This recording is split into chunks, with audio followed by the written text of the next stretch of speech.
Tonight, this weekend, people living in Lancaster and York Counties plan to protest an issue that they have been dealing with since February. That's the smell of rotten eggs just seeping into their homes. Since Fox 46 began covering this issue, the source of the smell has been identified.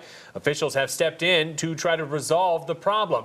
But it's been 9 months and nothing has changed. South Carolina Congressman Ralph Norman took his first visit to the plant this week, and he sat down with Fox 46's South Carolina Bureau Chief Shakira Speaks about this issue. So Shakira, tell us, how was his visit?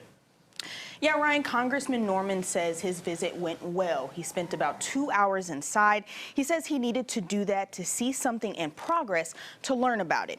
I asked him if he could smell what his constituents were smelling. He told me he could smell something, but it wasn't unbearable. If it's a concern for the constituents, it's my concern.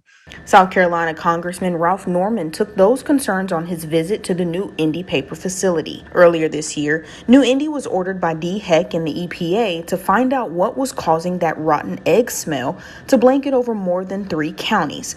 Once they discovered the problem, the facility was told to fix it. What was surprising, they were cleaning the ponds out. Evidently, when Bowater's owned that track and that mill for, I guess, since the 20s and 30s, and it hadn't been cleaned out. And so they cleaned it out. That had something to do with the smell that the neighbors were upset about. Norman says he spent about 2 hours in the facility learning the layout and how it operated, especially after they were given yet another 60-day extension to fix the issue. I think it was more of a process than both parties realized, meaning New Indy and EPA.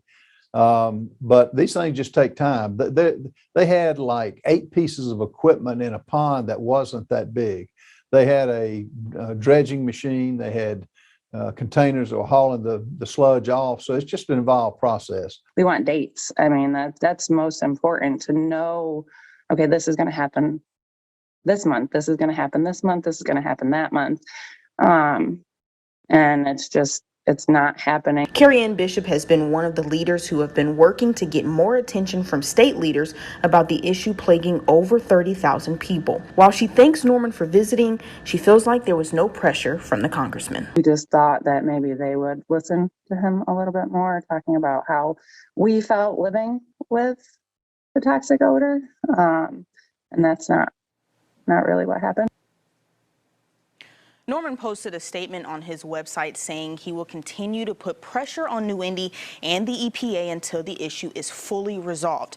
Bishop and several others will hold a peaceful demonstration in front of Bank of America Stadium Sunday. She says they plan to bring awareness to the issue because the New England Patriots will be in town. The owner, Robert Kraft, also owns the New Indy, and she wants to get his attention. Brian.